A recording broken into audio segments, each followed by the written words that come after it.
Hello, my name is Zoe Turner, and this is my lab 1 on charged tapes. So some goals and purpose of this lab was to determine the interactions between two pieces of clear charged pieces of tape and with other objects. It also determined the axis charge on one piece of the clear charged tape and used glow script to simulate these interactions. What we found was there was a positive net charge on the clear tape, and the charge on one of the tapes was about 3.8 e to negative 9 coulombs, and the tape was deficient of about 2.4 e to the 10 electrons.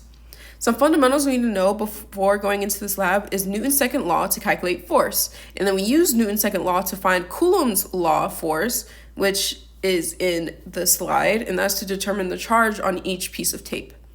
Some results were that both of the pieces of tape moved away from each other, which means they repelled, so they're either both negatively or positively charged. And then we determined the charge on one of the pieces of tape and the deficiency of electrons on that piece of tape.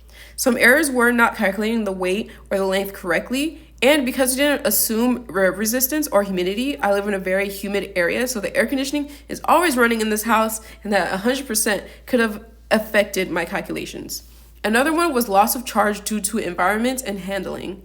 Some assumptions were the tape was used as a charge point and it concentrated at the middle of the tape, and the charge was evenly distributed amongst the length of the tape, and air resistance is negligible.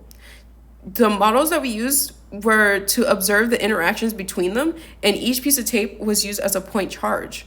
The system was tape A and tape B, and the surroundings was everything else.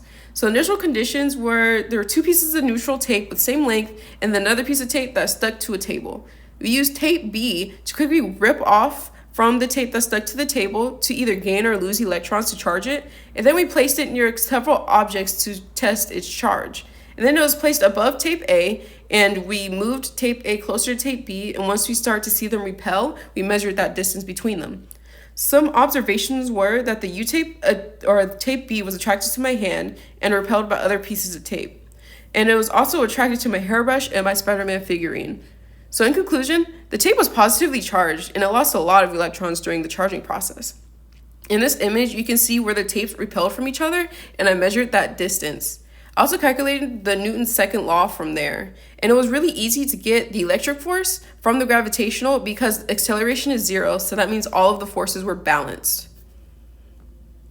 Some further calculations, I found the number of atoms on each tape by doing the area of the tape divided by the area of the atom, and I found the area of the atom by timesing the length of an atom or squaring the length of an atom, and then I found the area of the tape.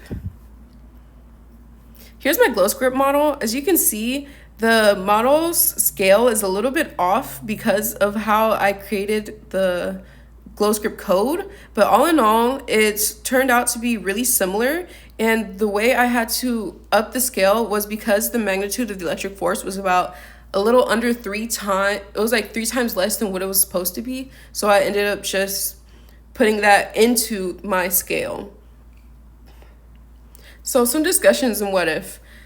Discrepancies were the charges of the tape weren't equal, and there wasn't actually a point charge. It goes into my first why question. Why is it different from a line charge like in my code to the point charge? I feel it's different because in the line charge, it takes in the entire length of the tape, and even though the charges are different on each side of the tape, it still has it still computates it as the full length of the tape is equally charged. And in the point charge, it's only taking in one part of the piece of tape and the charge and like making all of the charge at that one singular point, which isn't actually what's happening. So which value is more likely or closer to real life would be the line charge because it's taking in the entire length of the tape, and it's also taking in like at every part of the tape what is the charge, you know? So some what ifs. What if the electrons and protons charges swapped? Would this make my observation a little bit different? No, because if they swapped, it would still be losing, in quotes, protons instead of electrons because the charges would switch. So we would still have the same observations. It would just means that, in quotes, it would be losing protons and not electrons. So some conclusions. Throughout this experiment, the interactions were proven that we're able to use Coulomb's law to calculate the present charge in an object, and we can do this for any object. And objects can be charged by even the slightest interaction. And electrical fields play in our lives daily. And also, the tapes both possessed a positive charge. Thank you.